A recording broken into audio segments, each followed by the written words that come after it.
Anyone in Britain who has told people that they're a socialist, a communist, or related to such, has probably heard some pretty poorly put out phrases and sayings to, well, discredit them. For example, you use a computer made in capitalism, therefore you're supporting capitalism and you are a capitalist, and blah blah blah. Such ridiculous crap as that. I remember those. I remember the little tiny phrases like that that would get on my nerves, and I thought, what if we switch them around? And I found that they make a lot more sense when they do.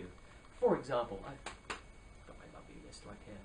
For example, well, I once knew a man from capitalist India, and he told me how awful it was. There was starvation on the streets, and people were dying everywhere, and it was so common under capitalism that people would just walk by. Famines everywhere caused by capitalism. Oh, this is a good one. Well, in the United States, capitalist America, black people were made to drink from different water fountains. I guess that's what life was like living in a totalitarian dictatorship. You know, I was pro-capitalist once too. I believed in the market. I thought that if we take away minimum wage, then people could survive by themselves.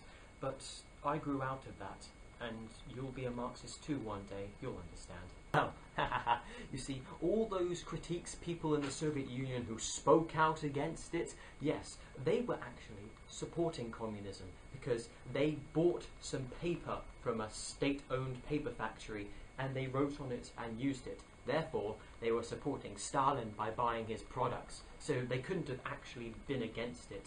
They were communists. They couldn't have supported capitalism. They were supporting it with their wallet. Yes, well, if you actually went to a capitalist country, you'd see how bad it is.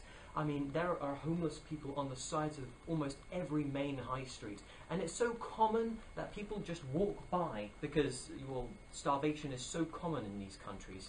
If you went there, then you'd see how terrible it was. I've talked to people who went there.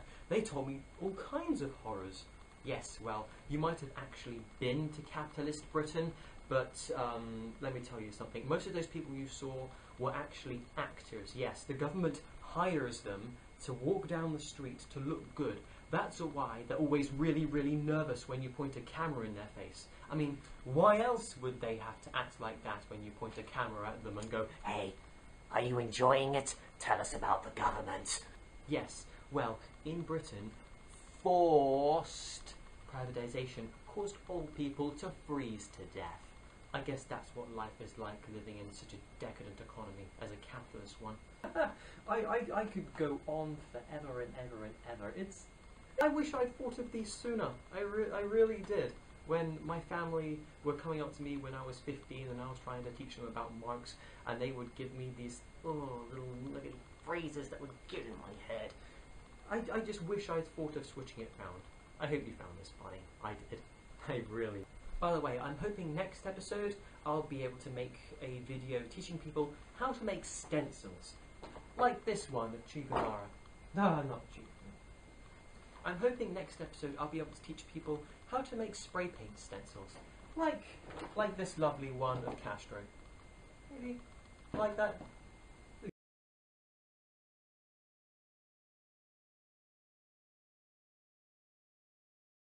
Anyone in Britain who's told people that they are a socialist or communist has probably had some poorly put out arguments against them. For example, well, you use a computer to voice your concerns, and, some capitalist nations put some effort into those computers and produced them, so, you're supporting capitalism. You know, I was pro-capitalist once too. I believed in the market.